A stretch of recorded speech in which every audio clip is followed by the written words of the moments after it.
Welcome to Holmes on Health, the podcast where nutrition, fitness, and hormones meet health span, and science meets real life. I'm Dr. Alan Holmes, a recovering emergency physician, an expert in hormone optimization, metabolic wellness, and living life fully optimized. Each week, we dive into the tools, truths, and evidence-based therapies to help you build a stronger body, sharper mind, and more vibrant life. Whether you're curious, confused, or already optimizing, you're in the right place. Thank you for being here.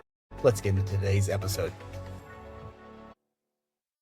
Hello, and welcome to this next episode of Holmes on Health. I'm Dr. Alan Holmes. Today, we're going to be talking about muscle, not the six-pack abs or the biceps, although those can be important, but we're going to talk about muscle as it relates to our health, how as it relates to our metabolic health, as well as our longevity. My goal from this episode is that you're going to think about muscle more than just biceps and abs, but you're going to think of it as a tool that is directly related to your quality of life, directly related to your metabolic health, and the vitality that you want to have in the future. So let's get into this. Let's start with the basics. What is skeletal muscle? Well, in fact, it's actually an organ. We think of muscle as that which is attached to our bones and helps us move. We walk, we pick things up, we carry things, absolutely does all those things.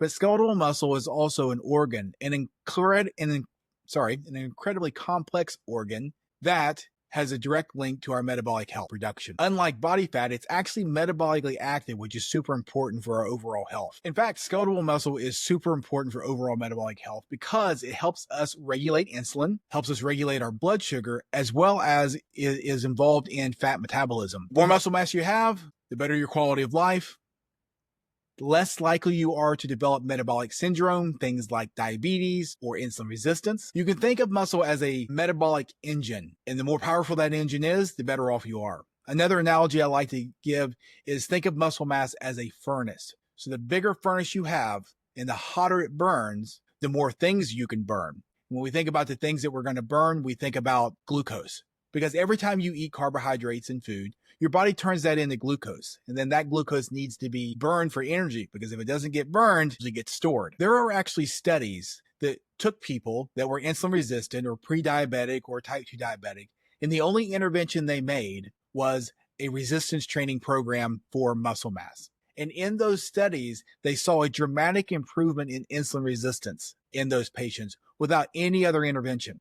They have even done studies where they've taken patients, and in one group of the patients, they did a resistance training program. In the other group of patients, they did an aerobic training program, and the resistance training program patients did vastly better. So why is this? Well, the reality is that your skeletal muscle is responsible for 75% of all of your glucose metabolism. So it is the largest reservoir in the body that deals with, handles, metabolizes, or burns the glucose that we put into it. So let's think about skeletal muscle as it's related to longevity. And let's start with just some practical examples. We use skeletal muscle to carry things, to carry our groceries. We use skeletal muscles to climb steps, to get out of our car, to carry our suitcase, to put it in the bin up above us on the airplane. There isn't much activity in life that doesn't revolve some type of skeletal muscle. And therefore, the more skeletal muscle we have, the more and the longer we can continue to do those activities. I mean, who of us, when we get older and have our grandkids, don't want to be able to get down on the floor and play with them and wrestle with them, but also have the strength and enough muscle mass to get up back out of the floor? It is a great sign of functional strength and health, not just what you can accomplish in your gym routine. Our muscle mass also has a direct role in our balance. And balance is super important as we age. If we have better balance, that means it's less likely that we're going to fall down, which could lead to a fracture, which also could lead to a loss of independence. Did you know that according to the World Health Organization, falls are the second leading cause of death in the world today? They account for over 650,000 deaths per year. Now, most of these deaths occur after the age of 75. However, the numbers still really start rising after 65. Maintaining muscle mass dramatically reduces our risk of fall. And that is in part because of physics. The amount of force, let's say that you're walking down the sidewalk and you stumble and slip and you have to catch yourself. The amount of force that is placed on the limb that is catching you can be up to 10 times your body weight. A huge amount of force. So it makes sense that if we have weak muscles and weak bones, our risk of actually falling down or breaking a bone increases. So I think or at least I hope, we've established now why skeletal muscle is so important. But let's talk about how can we maintain it, or better yet, how can we get more of it? We'll start with nutrition. And when we think about nutrition and skeletal muscle, we're talking about protein, because in order to maintain the muscle mass or gain the muscle mass, you have to feed those muscles. And this is all about protein intake. Why protein? The building blocks of the muscle are actually what's called amino acids. And it is protein in their complete forms that are that provide the essential amino acids. That's the important part, because all protein isn't created equal.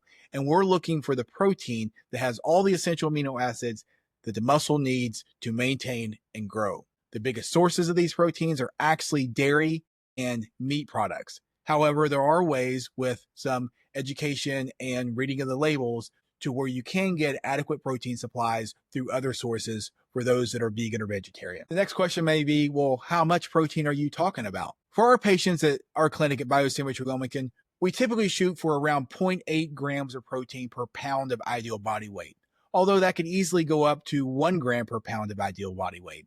And as we age, the older we are, the more protein we actually need. I tell my patients in my clinic, you're never going to hear me say that I think you're eating too much protein. That would be really, really difficult unless maybe you had some somewhat rare kidney issues. So the more protein, the better. All right, so we've established that we need to feed the muscles, but we also need to challenge the muscles. What do I mean by this? Resistance training. There's simply no substitute for it.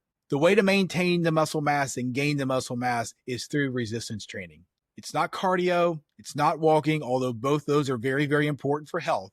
But if we're talking about maintaining muscle mass, we've got to challenge the muscles through resistance training. So what does this look like? It can look a lot of different ways. It could be body weight exercises like air squats or lunges or push-ups. Or maybe you can't do a push-up, and maybe that's a wall push-up or a push-up on your knees. The other end of the extreme would be that you're going to a gym, you've got a trainer, and you're lifting heavy weights with like back squats and deadlifts and those types of big compound movements that get lots of muscles involved. The key to it is this. You want to lift as heavy as possible to really challenge those muscles to get them to respond for growth. But of course, we don't want to lift so heavy that we get hurt, because then we're on the couch and we're going to be losing muscle mass. So form is incredibly important. This is where a personal trainer can be really, really valuable in some situations if you're not used to lifting. But now in this day and age with the internet and so many videos, you can learn a lot about how to lift with proper form so as to not get hurt, but be able to lift heavy so as to really challenge those muscles and maintain that muscle mass. Let's talk through a couple of the other nuances. How often do I need to lift? I would say 2 to 3 days a week as a minimum. I would say 1 day a week probably isn't going to get you there, but nobody needs to be lifting 6 to 7 days a week, at least not the average person. Perhaps if you're trying to get in competition shape and want to be on the stage, then maybe you need that kind of volume. But for most people, 2 to 3 days of really intentional resistance training is going to be enough. What does that look like? Well, you could do a full body routine each day where you're working the upper body and the lower body. Some people decide that they want to do an upper body day and then do a lower body day. That's fine. Some people split it up to where they do a push versus pull type of routine. All of that doesn't really matter for the average person. The important part is just getting the reps in and getting the work in. One of the common misconceptions, particularly for females when it comes to resistance training, is that they have this fear that they're going to get really bulky. I'm going to let you know, that's really, really difficult to do. Professional athletes that dedicate hours and hours every week to their nutrition and to their workouts, trying to get bulky or really increase their lean muscle mass, struggle. So the average person eating high protein diet and doing some resistance training, that's probably not going to happen to you. Because if it was so easy to get bulky, a lot of these professional athletes and bodybuilders wouldn't have to work so hard to make it happen. So don't worry about getting bulky with resistance training. Actually, what's going to happen is that you're going to build lean muscle, which is going to increase your metabolism and therefore take fat mass off of you. And you're going to look and feel leaner, not the opposite. Okay, talk about skeletal muscle mass as is it related to our age. We talked about being old usually means that we're going to be losing muscle mass. And that's where the real problems start with falls and that sort of thing. However, muscle mass loss starts actually in our 30s, which is pretty young. So it's never too early to start working on maintaining muscle mass, because the earlier you start and the more you have when you start, the more you're going to be able to hang on to. As we age, at some point, it's going to become quite difficult to increase our lean muscle mass in any significant way. That being said, there are studies and more coming out all the time where people in their 60s and even 70s and beyond show improvement and increase in lean muscle mass, even on a small degree. But again, this is not one of those things you're going to want to start thinking about when you're 70. You want to start thinking about it now. It's never too early. What we are trying to prevent is sarcopenia, and that's a fancy term for loss of muscle mass, because that leads to frailty, falls, decreased quality of life, and a negative impact on our overall health. The good news is, as we've discussed here today, it's absolutely preventable. One last topic. What is the role of hormones when it comes to skeletal muscle mass? Well, we keep saying that as we age, it gets worse, and our skeletal muscle mass tends to decline. You want to know what else declines as we age? Our amount of hormones that we have, specifically in this case, testosterone.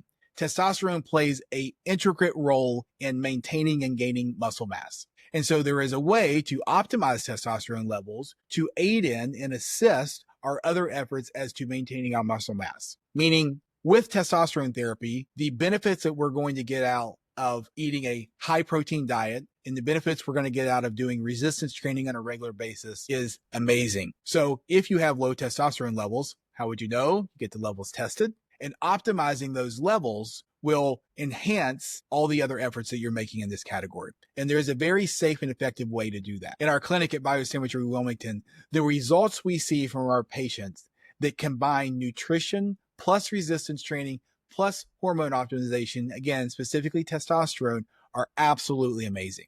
The patients feel better, they move better, their overall health markers become better, including those related to metabolic health, such as insulin resistance and diabetes. So let's recap. Muscle mass just isn't about looking good. It's about living better. Muscle mass plays a role in our longevity, in our metabolic health. It plays a role in our balance. It plays a role in our strength and our ability to get up and down the steps, get out of the floor, carry our suitcase, and all the things that we want to experience as we live through life with all the vitality that we can. And don't forget, particularly if you're one that is struggling with weight, there's no better way to get lean than with muscle mass. Resistance training leading to lean muscle mass will increase your fat metabolism, therefore burn more calories, burn more fat, and make you leaner. The last thing I'll say is that if you're not currently eating a high protein diet, implementing some type of resistance training, looking into your hormone health, now is the time. My goal for you is to be as strong and as full of vitality as possible for as long as possible, and muscle mass matters. Thank you for tuning in to this episode of Holmes on Health. If this information resonated with you or you got value out of it,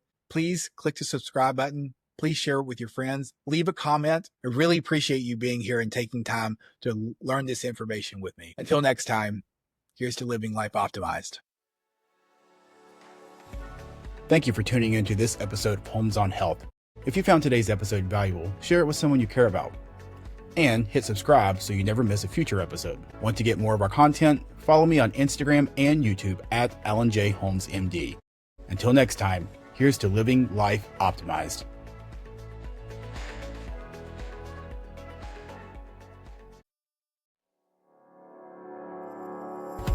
This podcast is for general informational purposes only and does not constitute the practice of medicine or other professional healthcare services, including the giving of medical advice, and no doctor-patient relationship is formed. The use of information on this podcast or materials linked from this podcast is at the user's own risk. The content of this podcast is not intended to be a substitute for professional medical advice, diagnosis, or treatment. Users should not disregard or delay in obtaining medical advice for any medical condition they may have, and should seek the assistance of their healthcare professionals for any such conditions.